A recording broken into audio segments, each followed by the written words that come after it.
Hi, I'm Trish Delish and welcome to my channel. Today we are making Puto Bumbong, a Filipino dessert that is perfect and usually eaten for merienda, but most especially for the holidays. Okay, so I will not bore you with all the details of how to actually make traditional Puto Bumbong, but here's a quick rundown. You take two different kinds of glutinous rice. You mix it in equal parts. You soak it for 24 hours. The next day, you're gonna pulverize it in your blender, and then you're actually gonna dry it out through a sieve or cheesecloth. After that, then the magic actually starts to happen. You'll take your bungbungan, which is just a wooden piece of bamboo. You're gonna fill it with now this powdered rice substance, and you're gonna stick it on this magic steamer. Now, as this one starts to cook, you're going to be filling all of your other bungbungans, so you can kind of go in rotation. And then when the first one is cooked, you're going to for the bungbungan. And that's how you magically make the Puto Bumbong. You'll roll it around in shredded coconut and serve it with either margarine or butter and brown sugar.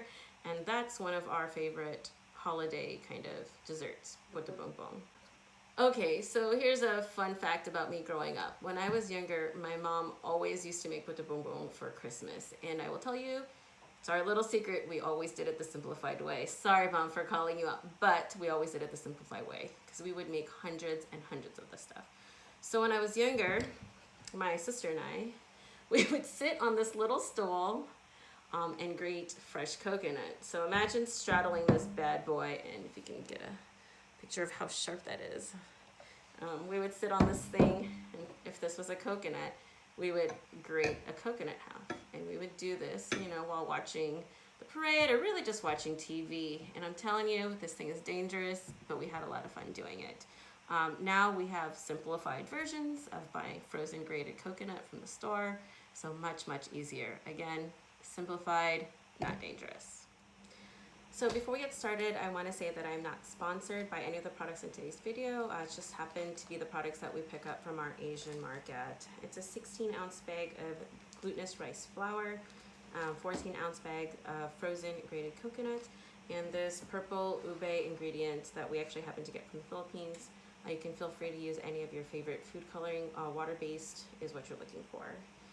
So in our cup of water, we're going to just color that real quickly with some of the purple food coloring, and it doesn't take much of this particular brand. Now that seems pretty dark, but it will lighten up once you mix it with the flour. Okay, so while you're mixing your glutinous rice flour, you want to go ahead and start boiling your water so that's already at the same time. You'll also want to get either a slotted spoon or a strainer so you can fish out your little Puto Bumbongs. Made a mess already. But we're just going to mix, and it kind of depends on your kitchen how much water you're going to use, because sometimes we use this large glass, sometimes we use a little more or a little less. So we'll just start with that. Mix it all together like a big Play-Doh. Now, Mom said this can make from anywhere from 80 to 100 little Puto Bumbongs. So, okay, so you can see that my mixture is kind of dry. So I've just added a little bit more water into my glass. And again, just a little at a time. And it's still a little bit dry. So really just about a teaspoon at a time. I'll keep mixing. You'll see my hands are turning purple now. Really reminds me of Christmas and the holidays. So we'll be right back after we add just a little more water. Okay, so our dough is now moistened and hydrated. You can see it's kind of glossy. What I'll do is pinch off about 2 tablespoons worth of dough, roll it into a little log into my palms. I'd say maybe that's 4 inches by 3/4 of an inch of a log. We'll pop this in water, wait for it to float, and then roll it around in our shredded coconut.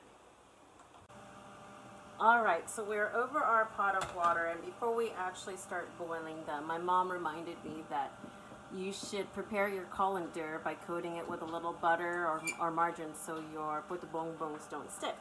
You're going to want to boil these 10 at a time. And then you'll scoop them out, drain them in the colander, and then roll them around in the coconut.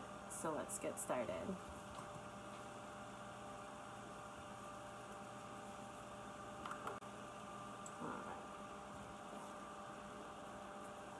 So I remember when I was a kid, I could never get the right portion. Mine would be either really, really chubby or really, really skinny. But that's okay, because these are always just for usually for the family. You'll know that they're ready when they start to float.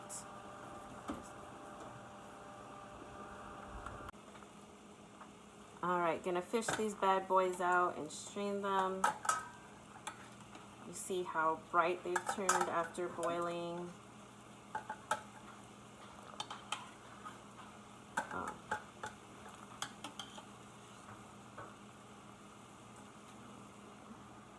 They look like little slugs, I think.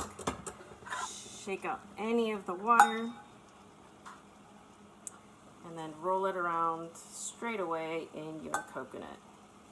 I don't know how my mom did it, but she must have fingers of asbestos, because she could like roll this around no problem. And if you run out of coconut, just get a little bit more.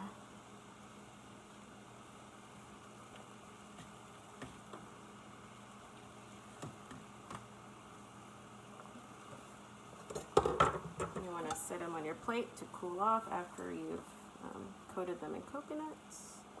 And then one more thing about the grated coconut. My mom was telling me that of all the products that she likes from the frozen section, she doesn't prefer the Filipino coconut. She says that there's a little too much water in that. So she prefers the coconut either from the Thailand company or the Vietnam frozen section.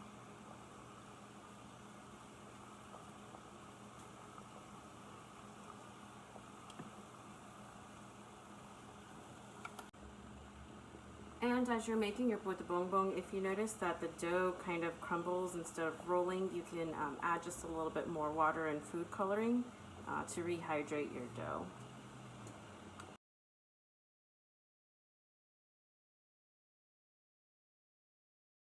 Thanks for joining me today to make this family recipe of Puto Bumbong. Don't forget, it's the simplified way, not the traditional.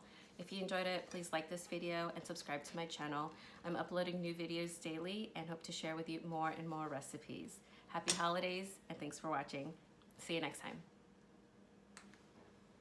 Enjoy.